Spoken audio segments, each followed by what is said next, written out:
Dapat kain bermotif Melayu. Asik. Semoga Amin terus melaju.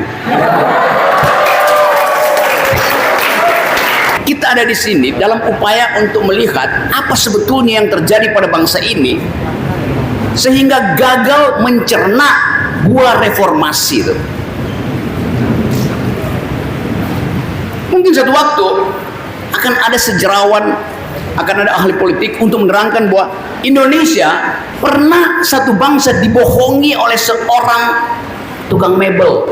Ada ketua BEM yang bicara secara sistematis, ada rektor yang mengucapkan pikiran masa depan, sementara elit politik diam menunduk di depan seorang bocah.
Oke, teman-teman, saya ucapkan terima kasih dulu pada Ibu Rektor yang saya dapat cenderamata ini. Dan ini yang namanya kain sangkut outfit.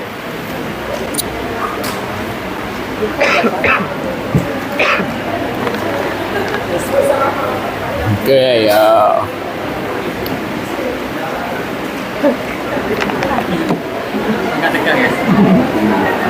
Dapat kain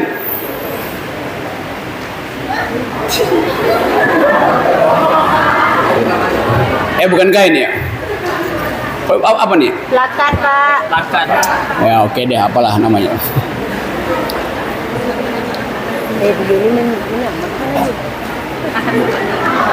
Dapat kain bermotif Melayu. Asik.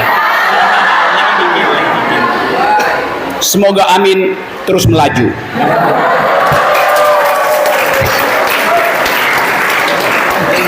Susah buat cari jembatan, bikin pantun di sini. Saudara, kita ada di sini pada saat yang sama seorang bocah menuju KPU untuk didaftarkan bersama seorang calon presiden. Pada saat yang sama ada pelantikan kabinet baru di istana.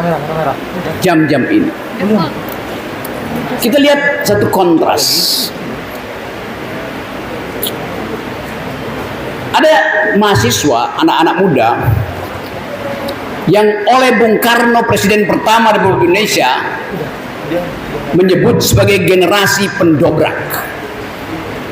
Kata Bung Karno, beri saya 10 pemuda dan saya akan mengguncang dunia.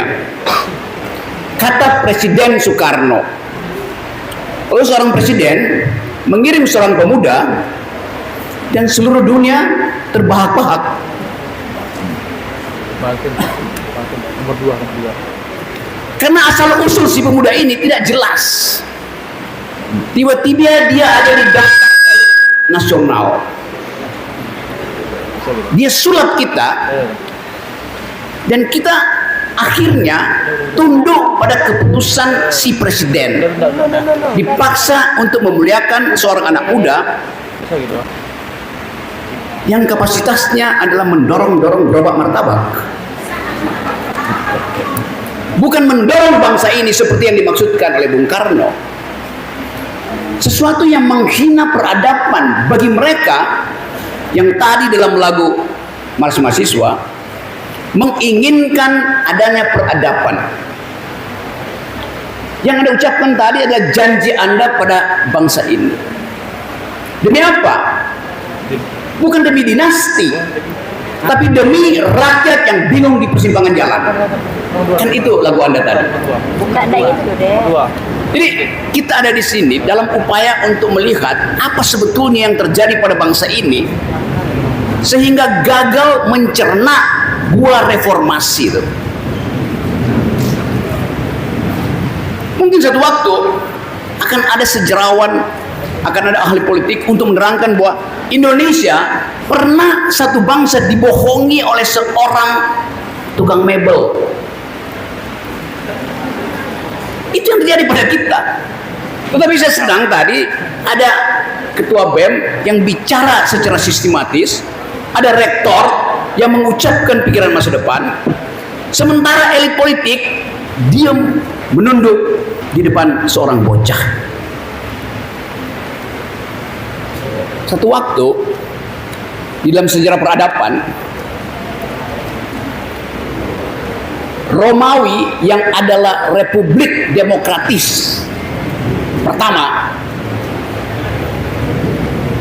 akhirnya runtuh di abad pertama, tahun 100-an dia runtuh. Peristiwa itu ditanyakan oleh seorang wartawan pada seorang pemikir kenegaraan kira-kira abad 17, namanya Jean-Jacques Rousseau. Wartawan ini bertanya pada Rousseau, Profesor Rousseau, apa penyebab Roma gagal memelihara demokrasi? Kata Profesor Rousseau, demokrasi itu ibarat buah, sangat bagus buat pencernaan manusia, tapi hanya lambung yang sehat yang mampu mencernanya. Sekarang kita tanya, lambung macam apa yang ada di Gerindra, yang ada di PAN, yang ada di Golkar, yang ada di Demokrat, yang tidak mampu mencerna buah demokrasi? Ini pertanyaan bukan untuk para ahli kesehatan di sini, tapi pertanyaan untuk elit politik yang ada di Jakarta. Lambung macam apa yang kalian punya sehingga gagal mencerna buah reformasi, yaitu demokrasi? Itu yang mesti kita refleksikan hari ini. Karena kita berupaya untuk menuntun bangsa ini berdasarkan prinsip-prinsip yang diletakkan oleh founding parents kita, Bapak Ibu pendiri bangsa, yaitu berpikir, mengucapkan pikiran, mengucapkan konsep. Sekarang konsep itu ditenggelamkan oleh sekedar satu keputusan di Mahkamah Konstitusi. Jadi Anda bayangkan betapa susahnya kita membangun bangsa ini, negeri ini, dengan fasilitas demokrasi diatur secara konstitusional oleh dalil-dalil bernegara yang diterangkan sejarahnya tadi oleh Profesor Refli Harun, dibatalkan hanya demi kepentingan seorang bocah. Apa enggak gila bangsa ini? Lebih gila lagi, mereka yang paham tentang kemaksiatan politik itu justru mengeluk-elukkan si bocah. Gila. Kita mau upayakan hari ini supaya ada pikiran baru datang dari Pekanbaru, bahwa harus ada presiden baru yang bukan bocah presiden lama.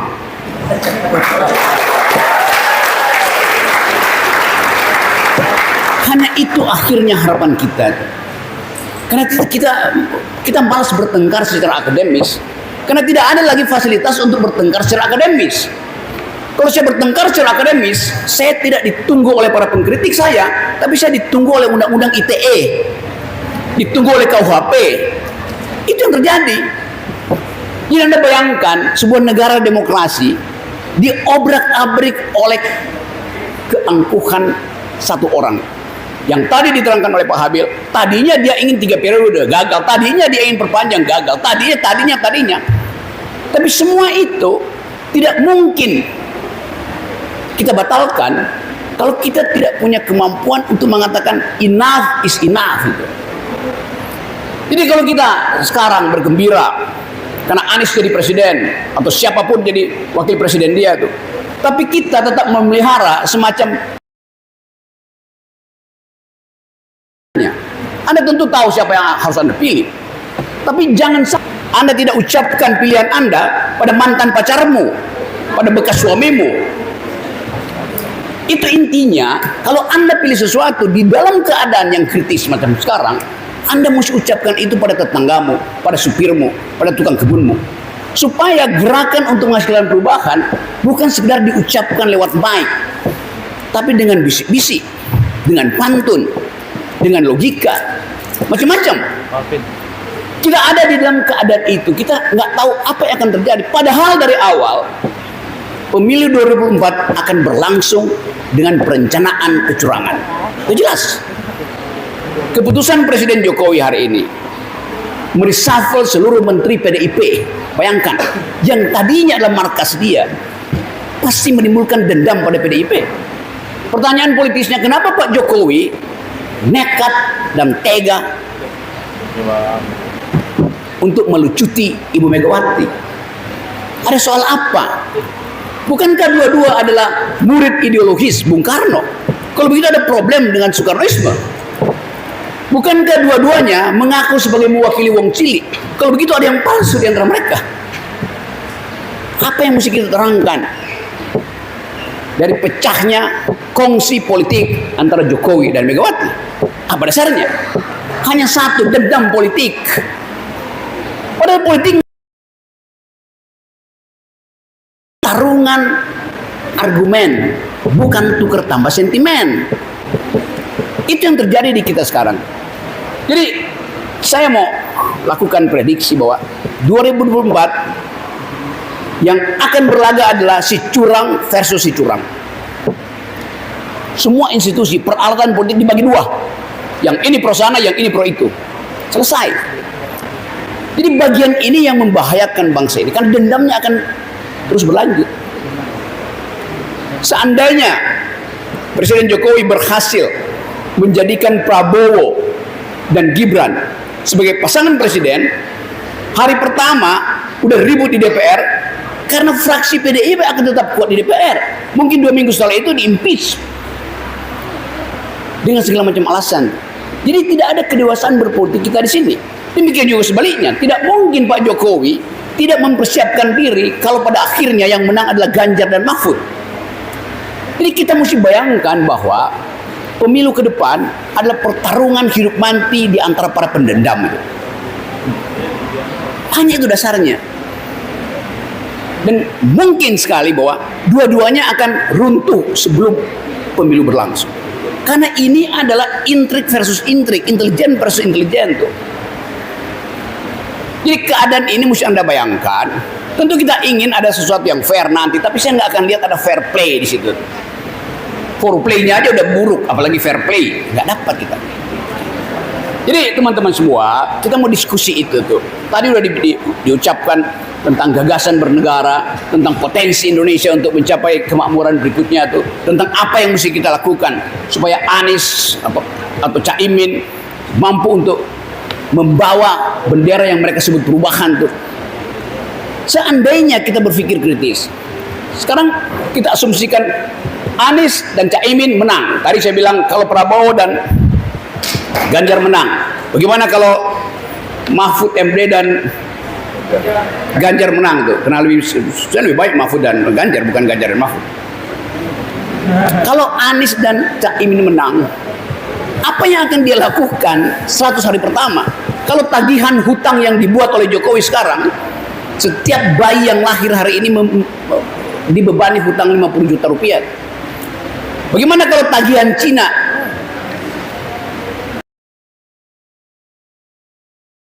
Bangsa ini. Jadi kita mesti mempersiapkan satu gejala baru bahwa siapapun yang menang, dia akan masuk dalam problem yang ditinggalkan oleh presiden lama. Itu soalnya tuh. Ini bahayanya tuh. Kadang-kadang kita punya optimisme, oke, bagus. Tetapi apa yang akan terjadi kalau rupiah per hari ini udah 16.100, naik terus sampai 17.000 tuh. Anda bayangkan bagaimana? PLN udah bangkrut karena berhutang dolar, sementara listrik dijual pakai rupiah tuh. Separuh dari BUMN kita udah bangkrut, mesti di write off, dihilangkan dari buku akuntansi. Tetapi demi kebanggaan dipertahankan terus. Garuda itu kalau dia mendarat di Seattle, ditangkap oleh polisi Seattle tuh, disandra oleh masyarakat Amerika tuh, karena utang. Jadi ini masalah yang mesti kita pikirkan. Kalau ada presiden baru, apa yang mesti dia lakukan? Itu satu soal yang Anda harus pikirkan. Yang kedua, seandainya pertarungan politik ini gagal di tengah jalan, maka perubahan politik harus terjadi di luar sistem elektoral, di luar sistem pemilu. Siapa yang akan memimpin? Kan dasarnya itu tuh. Jadi teman-teman semua, ini kalian adalah mahasiswa ilmu kesehatan. Di dalam pelajaran ilmu kesehatan, Yunto kedokteran, ada prinsip bahwa sel manusia itu dirancang sempurna oleh Yang Maha Kuasa. Sehingga kalau sel itu mulai mengalami patologi, memperlihatkan tanda-tanda kematian, kerusakan sel, maka sel itu akan mempercepat dirinya untuk punah. Sel itu akan bunuh diri supaya dia tidak mengganggu sel yang sehat. Di dalam ilmu kedokteran proses itu namanya apoptosi. Sel itu akan bunuh diri, apoptosi. Alam memberi dia fasilitas untuk bunuh diri. Tapi yang ada sekarang, presidennya seharusnya udah busuk, dia nggak mau bunuh diri. Dia melawan hukum alam. Itu yang terjadi. Bahkan yang terjadi bukan apoptosi sang presiden, tapi metastasi. Dia merambat ke institusi yang masih bagus. Bagaimanapun Mahkamah Konstitusi masih kita harapkan masuk dia di situ, rusak Mahkamah Konstitusi, metastasi di situ tuh. Terlagi dia masuk ke KPU, karena KPU akan jadi komisi penyesuaian umur. Semua fasilitas akan dimasuki oleh sel busuk dari istana itu. Kepolisian dimasuki, TNI pasti juga diselundupkan sel yang seharusnya udah bunuh diri. Jadi bagi kita yang ada di sini, kita adalah kumpulan pikiran yang mengupayakan masa depan yang bukan sekedar cerah, tapi harus mulia tuh. Jadi teman-teman semua, saya percaya bahwa ada energi di kalangan akademisi itu yang menginginkan Indonesia ditulis ulang dengan tinta pikiran. Nah, karena itu saya selalu bersemangat bertemu dengan teman-teman. Karena saya mesti ada pohon yang tumbang supaya ada akar baru kena sinar matahari dan menumbuhkan harapan baru. Jadi pastikan pertemuan semacam ini kita di sini bukan mengkampanyekan seseorang, tapi berupaya untuk memberi keyakinan pada rakyat diperlukan perubahan. Dan perubahan itu harus dimulai dari Pekanbaru, yaitu perlunya presiden baru yang bukan petugas dari presiden lama. Terima kasih.